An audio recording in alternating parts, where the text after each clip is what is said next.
7 मंजिल का मंदिर बनाकर उसमें भवानी को विराजमान किया।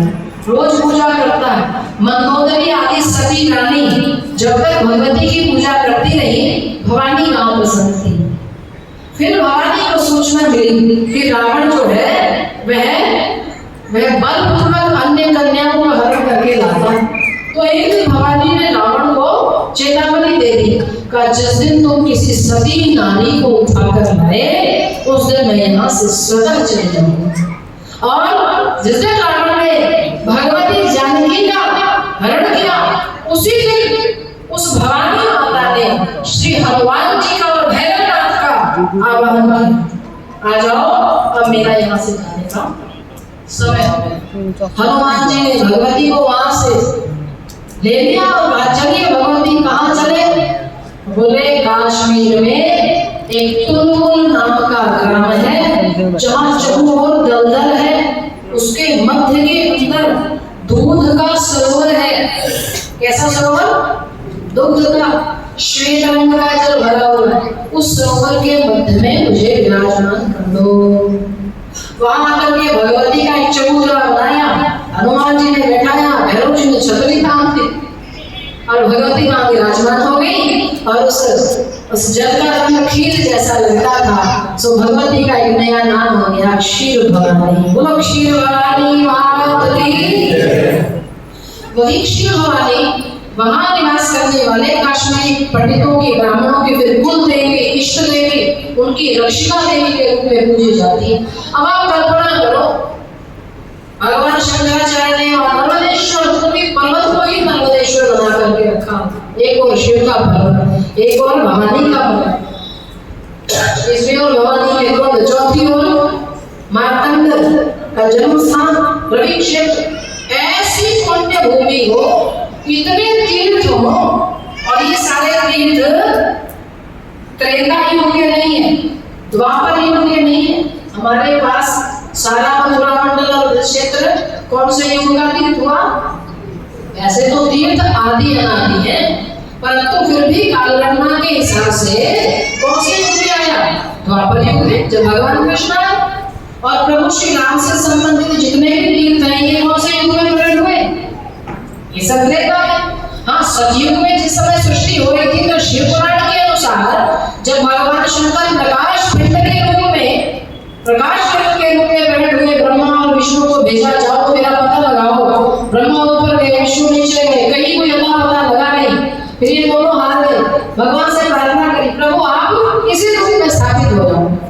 तब भगवान दक्षिण भारत में आंध्र के क्षेत्र के अंदर एक विशाल पर्वत के रूप में भगवान शंकर विराजमान हो गए। बोलिए भगवत भगवान की। और उस पर्वत तो जरूर कहा जा सकता है कि सतयुग से जुड़ा हुआ है। हालांकि सतयुग से जुड़े हुए अनेकों तीर्थ हैं संपूर्ण भारतवर्ष में, लेकिन काश्मीर की घाटी में सारे तीर्थ कौन से युग के हैं? सतयुग के। परंतु अब विचार करने योग्य बात है, देखो भगवान के भजन में नाचना, गाना, प्रेम विभक्त हो जाना और भगवान की भक्ति के अष्ट सात्विक लक्षणों से युक्त हो जाना, ये बहुत उत्तम बात है, बड़ी उत्तम श्रेणी की ये भक्ति है। परंतु याद रखो, इस भक्ति के साथ साथ यदि हमने बोध को धारण नहीं किया, यदि हमने अपने व्यवहार में धर्म को नहीं उतारा, तो फिर ये भक्ति करने वाले पंडित लोग 40 साल से अपने देश निकालने लिए बैठे, क्या करोगे भक्ति का? अगर व्यवहार में नहीं उतरा, ज्ञान नहीं संभाला, भक्ति अकेली क्या करेगी आपका कल्याण? 40 वर्ष हो गए। सोहन ने वहां पर एक सहज प्रश्न पूछा, काश्मीरी पंडितों से भी पूछा, मंदिर में जो मिले उनसे भी पूछा। अब ये प्रश्न जो है यद्यपि सभा में कहने योग्य तो नहीं है इसका उत्तर, परंतु फिर भी आज संकेत करना बहुत अनिवार्य है। आज इस सभा में आने से पूर्व पंचकुला के एक सनातन धर्मी धर्मपरायण बंधु ने हमें एक संदेश भेजा। वो संदेश को जब मैंने पढ़ा तो फिर ये सारी घटना और वो संदेश आपस में जुड़ गए। भगवान श्री कृष्ण ने भगवत गीता के माध्यम से चातुर्वर्ण के गुण और धर्मों को लिखा। चातुर्वर्णे मया सृष्टम गुण कर्म विभागशः। चारों वर्णों के गुण और कर्म क्या है? तो ब्राह्मण के गुण और कर्म लिख दिए, ब्राह्मण के भी गुण और कर्म लिखे। और आप सब जानते हो ब्राह्मण कौन है? पुरोहित। वह सारे समाज का अग्रणी माना जाता है, पूज्य माना जाता है। भगवान ने कहा कि ब्राह्मण के मुख में गया हुआ ग्रास सीधा मुझे प्राप्त हो जाता है। जैसे यज्ञ के कुंड में अग्नि के मुख में, समिधा के मुख में डाला हुआ ग्रास सीधे भगवान को प्राप्त होता है, ठीक उसी प्रकार से ब्राह्मण क्रोध हो, ब्राह्मण के मुख में गया हुआ एक अन्न का दाना सीधे भगवान को प्राप्त हो जाता है। इतना श्रेय भगवान ने ब्राह्मण के इस मुख को दिया।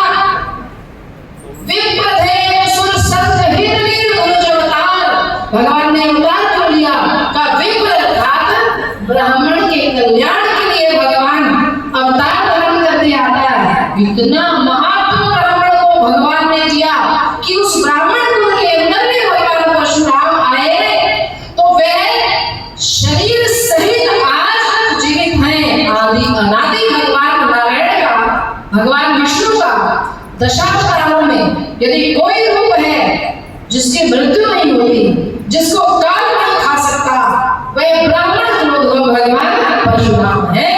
बोलिए परशुराम भगवान की।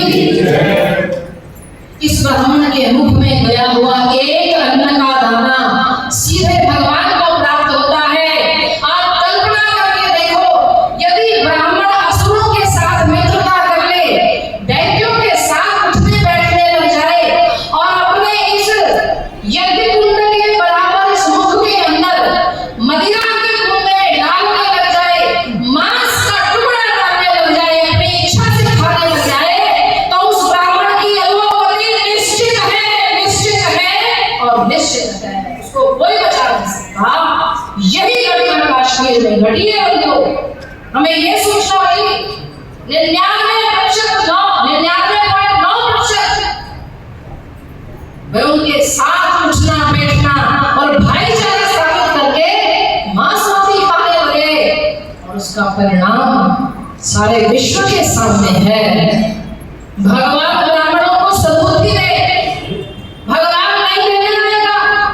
ये लोग मार्तंड के क्षेत्र में रह रहे थे, वहां श्री भवानी भगवती बैठी थी, वहां अमरेश्वर भगवान अमरनाथ बैठे थे, वहां शालिका महारानी बैठी थी। ये कश्यप ऋषि की संतानें थे, लेकिन आहार विहार बिगाड़ा, भोजन बिगाड़ दिया, मांस खाने लगे, शराब पीने लगे और दुर्गति को प्राप्त हुए। किसी भगवान ने उनकी रक्षा करी? नहीं करी। जो भगवान के बताए धर्म से गिर गया, सो मानो वह भगवान से भी गिर गया। ऐसे को तो फिर माँ भी नहीं संभालती, पिता भी नहीं संभालता, न गुरु संभालता है, न ईश्वर संभालता है।